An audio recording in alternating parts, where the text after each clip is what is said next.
On the win, considering that, you know, this top four race is so tight, how priceless is that victory today? Well, every victory obviously is a step forward. We know that we had to recover the ground that we lost, and to be fair, tonight was a very good performance. Everton, they were getting very good results. Obviously, we know that they were a tough team, but the team worked perfectly. We played as a team without the ball, and obviously it's very pleasant to see the team fighting without the ball, and after the quality, I think we could score even more goals. 9 clean sheets in 11 now under Thomas Tuchel. That's coincided with you coming back in the team as well.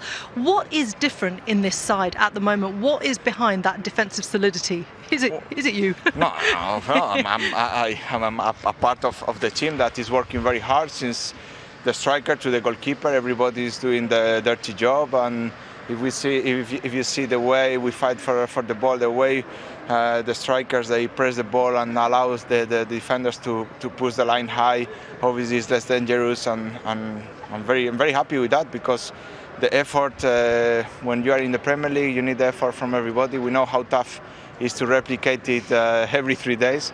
So we are in the right way, but as I said before, we are still far from where we want to be. We are in the right path, but we have to keep working, because we didn't do anything yet. Today the manager made 5 changes, but you still managed to grind out the result against a very good, as you say, Everton side. What does that sort of healthy competition do for the side, with everyone fighting for their place, keeping their standards high in every single game? It feels as though he can change the lineup, he can change even the system if he wants to, but you all still seem to work together and find that formula to win. Well, that's a collective mindset. When everybody is working hard, is fighting for the place.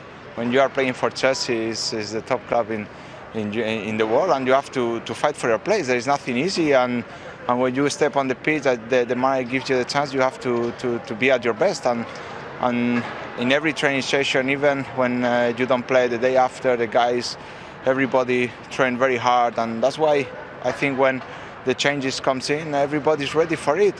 We have the same idea. We play collectively.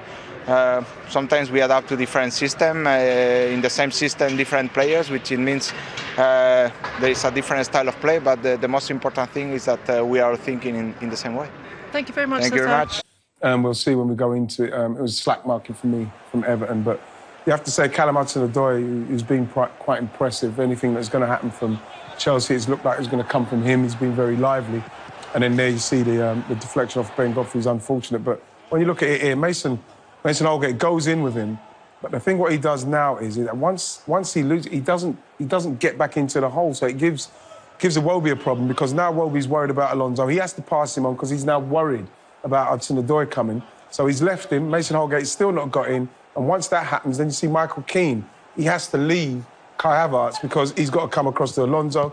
And then, you know, that's where you get a bit of luck coming off of Ben Godfrey. But it could have been avoided.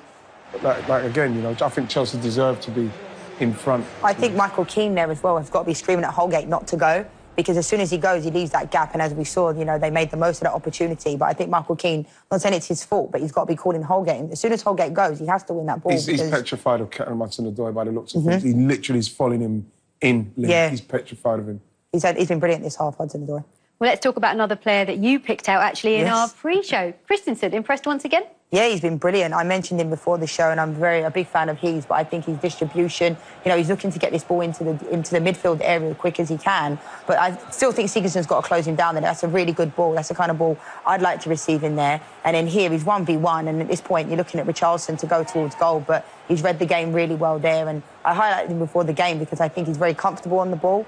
I still think the Everton players have got to close him down a little bit quicker, and that's a fantastic ball to Alonso. Really good tackle there from Michael Keane, and a good save from Nick Pickford, because in this position here, we saw before the game when he scored that goal, and Alonso's very good at going forward, but that's a really good tackle from Keane, and Jordan Pickford was going one way, and he's got a really strong hand down there.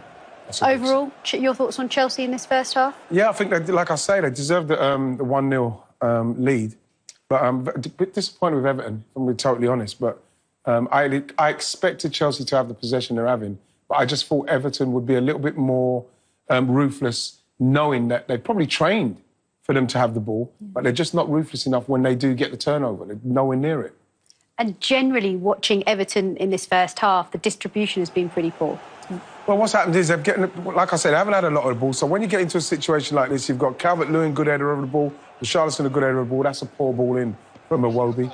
And this situation here, once it gets to Richarlison here, you've got Calvert-Lewin, he's showing, it's just not on the same frequency. So he just gives it away so easily after not having the ball for so long.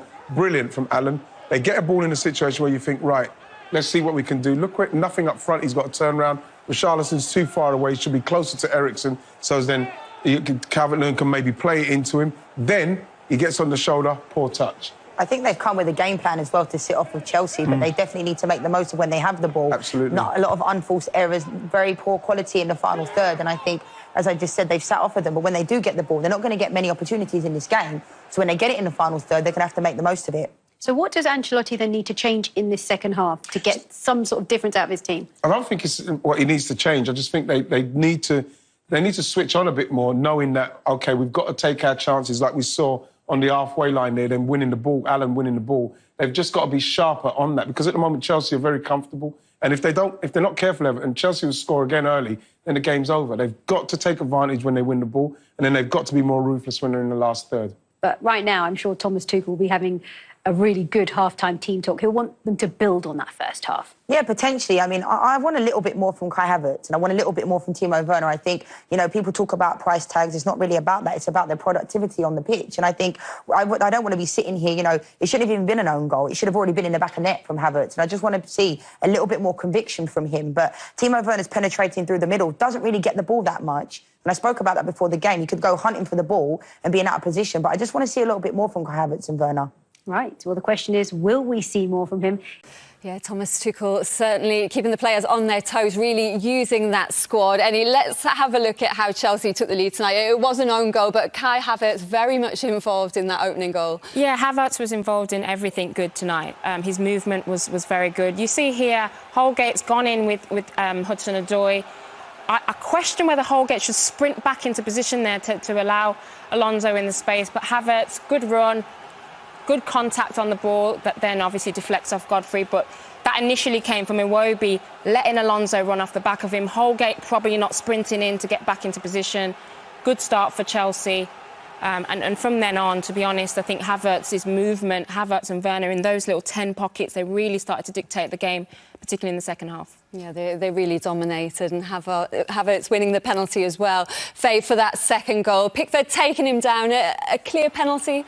Yeah, I think so. It's a great ball in by Kovacic. No pressure on the ball, but there he just uses his pace and gets through. And Pickford has to come out, but you see he doesn't get the ball, and he's almost played for that as well, for the penalty. But then I think he always knew it was going to be a goal when this guy steps up, and I think that's, like you said, his sixth penalty. But yeah, Havertz was it grew into the game, didn't he? In the second half, he started to come off and get possession deep, but then also spin and link up the play really well. It's his first start since Tuchel's first game in charge. He really took the opportunity tonight. Yeah, he had to. We said before the game, we don't know yet what his best position is. Is it number 10? Is it sort of off the wing? Is it as a false 9? But today, you see here, he's getting into those little pockets, linking up with Werner. Just really clever play. Here he's coming in from the wing, running in. Again, when he's out wide, Werner's in the middle. This was clever here because, again, he's just playing in that sort of number 10 role, that false 9 role, that give and go. Just clever play for Chelsea, great link-up play. And you saw on the goal as well, he's running behind, playing off the back shoulder. So I think he's given Tuchel a lot to think about. You've got people like Giroud on the bench as well, who've done very well this season. There's a lot of competition up front. Werner today, I think, should have scored. You know, he's got to get in on the goals as well. But a lot of good competition up front for Chelsea, which is healthy. Yeah, we really haven't seen his full potential. He's had a bit of bad luck on the way as well. Do you think once that's unleashed, it's a really exciting prospect for Chelsea fans? Yeah, I think so. He showed, in flashes what he can do today. And he's a big player, isn't he? He's come with a big price tag, and I think he's had a good performance. I think it's just the way they linked up. You saw him all over the areas of the field in those clips, and I think he needed that, because I was talking about Frank Lampard was saying that he needed time to really see what he was about, and then he's not had much of an opportunity here, but today he's come on and performed. And a 5th Premier League clean sheet at home under Tuchel. It's a record in the league. That really gives them a platform, doesn't it? Well, Azpilicueta said it there. It's a mindset shift. I think Tuchel has come in and, you know, knowing Chelsea, 6 years at Chelsea, I know there's a relentless ruthlessness to win, and that comes with the defensive side of it. It's not all about the fancy attacking play. It's that defensive side as well. Tuchel's brought that in, you know, to get that record 5th clean sheet in a row is exceptional, and it builds confidence in the team, because once you know you're not going to let goals in, then the attacking players can go and play. So it's really, really good mindset shift. We talk about the counter press as well that Tuchel's brought in.